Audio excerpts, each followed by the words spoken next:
Oi,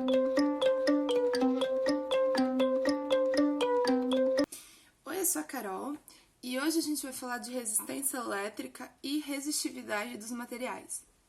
Para a gente falar de resistividade, a gente tem que voltar um pouco no conceito de resistência elétrica, tá? Então, o que é a resistência elétrica? É a dificuldade encontrada pela corrente elétrica ao passar por um determinado material. A unidade medida é o ohm, e essa dificuldade é provocada pelos sucessivos choques entre os elétrons e as partículas que formam o material. Então, a resistência é a dificuldade que a corrente elétrica, os elétrons que formam a corrente elétrica, encontram para passar no material. A gente pode dividir em dois tipos de materiais, os condutores e os isolantes elétricos. É energia aqui, ó, lá em cima. O condutor elétrico ele é um material que permite que a corrente elétrica passe por eles com facilidade. É o caso de boa parte dos metais. Então, os metais, em geral, eles são bons condutores de eletricidade, exceto alguns tipos, tá? Tanto é que é por isso que os fios, é tudo feito com metais. Os metais mais utilizados para fazer fiação é cobre e alumínio, é uma liga de cobre. No caso, existem materiais melhores, o ouro, por exemplo, é um excelente condutor, a prata também, só que eles são muito caros e é por isso que não se usa. Isolante elétrico é um material que não permite que a corrente elétrica passe por eles com facilidade. É o caso das borrachas, plásticos, vidro, etc. Então, são materiais que, pela constituição deles, a corrente elétrica ela tem mais dificuldade de passar. E aí eles são chamados isolantes. Não existe condutor perfeito e nem isolante perfeito, tá? De mais ou menos, de algum modo, você sempre vai ter... Você pode romper um isolante e também você pode ter dificuldade de um condutor também de passar energia, ok? O que pode influenciar na resistência elétrica de um material? Porque cada material vai ter sua resistência, tá? Mesmo dentre os metais, que eu falei, olha, a gente tem o cobre, mas o ouro conduz muito melhor a energia do que o cobre. Tanto é que o computador, ele tem uma parte do circuito dele, que eles fazem umas partes em ouro, quando precisa que a transmissão de dados seja muito perfeita. Então, o que influencia na... Telefone tocando. Voltando. O que pode influenciar na resistência elétrica do material? O que pode fazer ele ser mais ou menos condutor, tá? A primeira coisa que pode influenciar é a temperatura. Quanto maior a temperatura, mais as moléculas de um determinado material se agitam, fazendo com que os choques ocorridos entre os elétrons da corrente elétrica e das partículas do material aumentem. Lembrando, então, retomando um conteúdo, temperatura é a medida do grau de agitação das moléculas. Quando a temperatura está alta, as moléculas se agitam mais e mais uma vez, por mais que você não veja isso acontecendo, isso acontece, tá? É assim que funciona esse é o conceito de temperatura. Então, as moléculas vibram e se a temperatura ficar muito alta, a hora que elas se mexem mais e nelas se movimentarem mais, a hora que a corrente elétrica está passando, ela tromba com mais gente no meio do caminho. E isso faz com que a resistência, que é com a dificuldade dela para passar, aumente. É por isso que computador, qualquer aparelho eletrônico, em geral, eles prezam muito pela refrigeração. Porque se esse material esquentar, fica mais difícil para transmitir os dados por conta da resistência. E aí o computador começa a travar, o celular começa a travar. Qualquer aparelho que a gente mexe que tenha a ver com transmissão de dados, ele começa a enroscar se a temperatura ficar alta. A mesma coisa é fio, tá? Eu tô com uma extensão ligada aqui, muito maravilhosa. O fio... Aqui, a minha tá fresquinha, porque eu tô ligando algo super de boa. Se eu ligar algo muito pesado nesse fio, tipo um micro-ondas, puxa muita energia elétrica, esse fio vai começar a esquentar. E aí, que vira um ciclo, porque se ele esquenta, a resistência fica maior, e aí passa menos corrente elétrica. E aí ele esquenta mais ainda. Vai chegar um momento em que ele vai esquentar a ponto de fundir, e aí derrete o fio. Tá? Por isso que é importante você colocar a fiação correta quando você vai fazer uma instalação. A segunda coisa que pode alterar a resistência elétrica é a espessura do condutor. A espessura, ela também é chamada de seção transversal. Quanto mais fino é o condutor, maior é a resistência, mais difícil fica para que a corrente elétrica consiga atravessar. Então é assim, imagina uma porta, que nem essa aqui que tá atrás de mim. Eu passar ali na porta é de boa, faz de conta que eu sou um elétron. Se tiver 10 elétrons, 10 pessoas tentando passar naquela porta, elas vão ficar se batendo e vai ser muito difícil de passar. Uma solução seria aumentar a largura da porta, certo? A resistência elétrica é a mesma coisa. Que nem, como eu mostrei, esse fio aqui que eu tô usando, meu Deus do céu, quase derrubei tudo. Esse fio aqui que eu tô usando, ele é bem fininho, tá? Por quê? Eu tô ligando uma coisa bem fraquinha nele. Se eu colocar alguma coisa que precisa de mais corrente elétrica para funcionar, ele não vai dar conta. Os elétrons, eles vão tentar passar e a dificuldade vai ser muito grande porque é muito estreito, é muito pequeno. E aí a resistência elétrica fica maior. E aí volta no que eu disse, a temperatura aumenta e aí vira uma bola de neve até o ponto que isso aqui entra em curto. Então a espessura do condutor, ela faz com que a resistência elétrica altere. Ah, então eu não posso colocar, não era mais lógico, sei lá, eu colocar um fio mega grosso para tudo? Não, porque fio custa caro, por isso que a gente dimensiona certinho a espessura do fio que a gente precisa para o que a gente vai usar, porque custa muito caro, fio cobre não é uma coisa barata, tá? Mas, então é assim, se você, pela lógica, é sempre melhor ter a porta mais larga do que mais estreita, tá? Então, quanto mais espaço eles têm para passar, melhor. Se você colocar um fio muito fino, onde tem uma corrente elétrica muito alta passando, a resistência elétrica vai ser alta. A terceira coisa que influencia na resistência elétrica é o comprimento do condutor. Quanto mais longo é o condutor no caso é o fio, quanto mais longo é o condutor por onde a corrente elétrica passa, maior a resistência elétrica oferecida.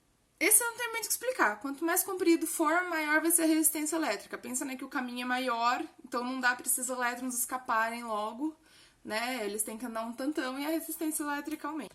E aí, olha, a gente tem uma tabelinha aqui que mostra exatamente isso que eu falei, tá? Esse aqui é de um chuveiro. Então, a tabela do chuveiro, ela vem com algumas especificações e aí embaixo tem características elétricas. Tensão, né? Potência e fios, milímetro quadrado e o disjuntor. Pra gente agora só interessa os fios, tá? Percebe que ele tem um fio para 127, né? Ó, para 127 volts, o fio tem que ser 10 milímetros quadrados. E para 220, aí depende da potência. Se a potência é mais baixa, você pode usar um fio mais fino. Se a potência é mais alta, você tem que usar um fio um pouco mais grosso. Porque quando aumenta a potência, aumenta a corrente elétrica que está passando também. Aí, ó, embaixo da tabela tem assim, para distância acima de 30 metros, utilizar condutores de seção maior. O que é a seção? É a espessura. Então, acima de 30 metros, a recomendação, se você a ligação entre o teu chuveiro e a rede principal for maior que 30 metros, você tem que usar um fio de bitola acima do que está recomendado na tabela. Porque como a resistividade aumenta muito conforme para grandes distâncias, isso vai dar problema. O seu chuveiro, se você não colocar um fio igual está recomendado na tabela, o seu chuveiro ele não vai esquentar direito, vai esquentar o fio, você vai ter perda de energia, você vai pagar uma energia que você não está consumindo porque está indo embora em forma de calor quando esquenta o fio, tá? E você põe em risco a rede. Então, quanto maior a distância, maior é a resistência. E aí, qual que é a lógica? Se a distância é grande, eu aumento a largura do fio, né, a largura da porta, para poder fazer com que os elétrons possam passar mais livremente e diminuir a resistência. Essa daqui é uma tabela, eu não lembro do que é essa, eu peguei só. Ele fala a distância do quadro. O quadro é o quadro de luz, tá? Aquele que fica as chavinhas na casa. Então, ó, ele fala assim, ó. Bitola é a espessura, tá? É a grossura. Até 2,5 milímetros, até 29 metros no 110 volts e se for no 220 volts, até 70 metros de distância. O de 4 milímetros é de 30 a 48 metros no 127 e no 220 de 71 a 116 metros. A diferença de 127 para o 220 é que assim, vou pegar meu fio aqui de novo. Tem dois fios aqui. Vai focar, uma hora vai focar. Vou fazer que nem blogueira. Focou. Eu tenho dois fios aqui. No 127, é como se a corrente tivesse toda em um fio e no outro ele fosse neutro. No 220, é como se a corrente dividisse e viesse metade e metade. Então, você pode ter, a distância pode ser maior porque a corrente que vai passar em cada um, ela é menor. É essa a diferença, tá? Então, uma das vantagens do 220 é você poder usar fios mais finos. e em distâncias maiores também, porque daí a corrente elétrica que passa está dividida nos dois. E a última coisa que afeta a resistência de um material, né, a resistência elétrica, é a resistividade dele. Cada material tem uma constituição atômica, e é isso que torna ele melhor ou pior condutor de corrente elétrica, e isso pode ser medido pela resistividade. Então, a resistividade, ela mede a permeabilidade do material pela passagem de corrente elétrica, o quanto ele deixa passar, por assim dizer. O que vai determinar isso é a constituição dele, tá? Como que os átomos estão organizados dentro deles. Nos condutores, a gente tem pouquíssimos elétrons livres, é uma cadeia super fechadinha, então é difícil para a corrente elétrica bater e conseguir andar. Nos metais já não, é muito mais fácil, tá? Aqui tem a tabela da resistividade, ó, percebam que tá assim, a 20 graus Celsius. Então a gente olha, quando a gente vai estudar essa parte, a gente não, no ensino médio a gente não vê a parte da temperatura junto. A gente considera que a gente está nos 20 graus Celsius, que seria a temperatura ambiente. Quanto menor a resistividade do material, eu errei ali, tá? Maior sua condutibilidade, ou seja, melhor ele conduz corrente elétrica. E aí, então, aqui a gente tem a prata, o cobre, o ouro, o alumínio, o tungstênio, o ferro, o constatan e o níquel-cromo, que é uma liga, tá? O constatan é uma liga metálica de cobre, níquel, manganês e ferro. Ó, a prata,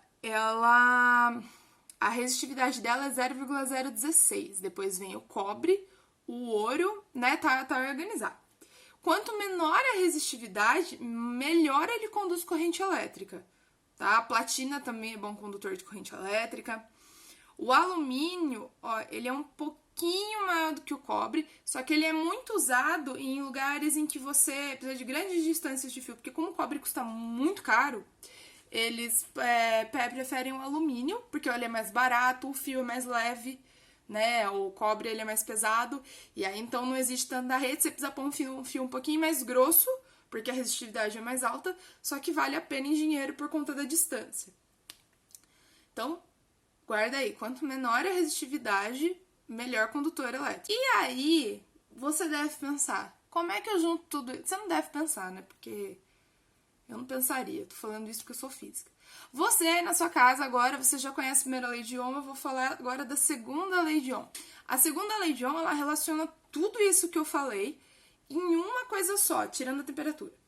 Então, a segunda lei de Ohm, ela calcula a resistência de um determinado condutor, levando em consideração o seu comprimento, a seção transversal, que é a bitola, né, ou a espessura do fio, e o material que é feito. Então, resistência é Rho, que é essa letrinha grega, vezes o comprimento do fio dividido pela espessura ou seção transversal. Então, ó, o R é a resistência elétrica em ohms, o A é a seção transversal do fio, guarda aí, seção transversal é espessura.